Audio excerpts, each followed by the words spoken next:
We're in week 2 thinking about friendship, and we're thinking especially about biblical friendship and about encouraging one another to build up spiritual friendships that will make us stronger in our walk with God.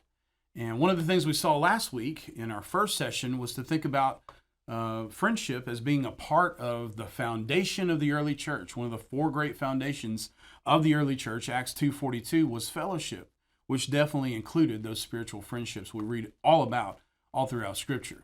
And we live in an individualistic society, especially now, where there's less personal in-person interaction than there's ever been, probably. And so being together with friends, especially who will build you up in your spiritual walk, is so vital. And so last week, we focused on the idea that friendship is the only love in our lives that's purely deliberate. Every other relationship serves another purpose as well. But that friendship has to be developed because it's just you choosing somebody else and somebody else choosing you to be your friend. And that's why Scripture will say there's a friend who sticks closer than a brother. The second thing we want to think about today, and just today, is this idea that friendship can only be discovered. And I want to explain what I mean by that. So Proverbs 18:24 says, "A man of many companions may come to ruin, but there is a friend who sticks closer than a brother." And so when we think about friendship, true friendship, really, really good, deep friendships, they're relatively rare. You think about another proverb, Proverb 27 verse 9 says, "Perfume and incense bring joy to the heart, and the pleasantness of one's friend springs from his earnest counsel." When the book of Proverbs was being written, nobody had discovered sugar. Can you imagine a world where nobody discovered sugar yet? People didn't know how to sweeten food. If you were walking in the woods and you came across, a beehive, that was seen as a delicacy, and you would just gorge yourself on that honey until it was all gone. It was just something that you rarely came across in life. You couldn't sweeten food the way we do today. You could only discover foods that were already sweet.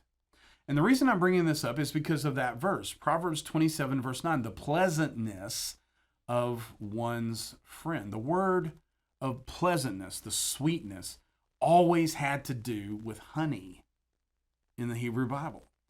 And so like the sweetness of discovering honey, true friendship can only be discovered. And so here's how that works. Maybe we could use a line from Ralph Waldo Emerson. Friendship does not ask, "Do you love me?" so much as, "Do you see the same truth? Are you passionate about the same thing?"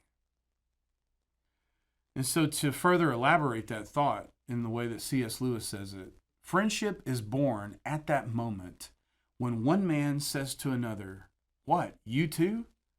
I thought I was the only one." And so I want you to think about that in terms of your spiritual life.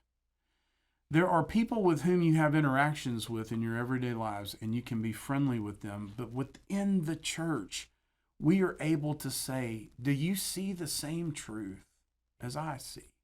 And are you passionate about the same thing that I'm passionate about?" Specifically the person of Jesus. And these are friendships that we come to discover and we come to cherish.